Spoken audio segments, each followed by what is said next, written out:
চলে এসেছি কিন্তু সেই কথাতে, আর দুটা সেট আপ কিন্তু একদম মুখামুখি বসেছে। এদিকে একটা সেট আপ আর এদিকে একটা সেট আপ। তো এদিকে হচ্ছে এই সেট আপটা হচ্ছে মহাকাল মিউজিক, আর এই সাইডে আছে মা তারা সাউন্ড। তো আজকে এখানে কম্পিটিশন মুখামুখি, তো তোমাদেরকে সেটা দেখাতে চলেছি। পেছনে কিন্তু অনেকগুলা চং মেঁধেছে, আর এই সাইডেও কিন্তু অনেকগুলা রাস্তাতে চং বাঁধা আছে পরপর। আর এই যে মুখামুখি কিন্তু কন্টিনিউ দেখতে থাকো ভিডিও, তোমাদেরকে দেখাচ্ছি এই দুটো সেট আপ।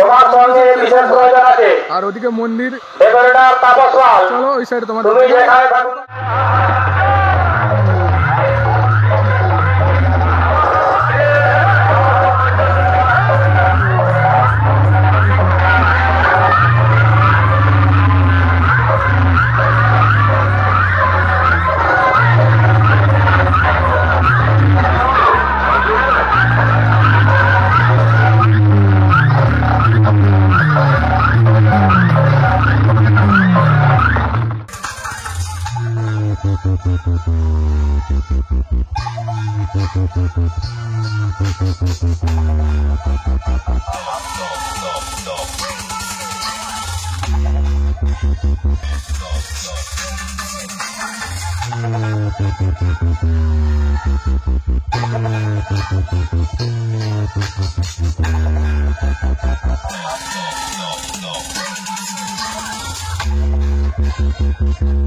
DJMX Remix.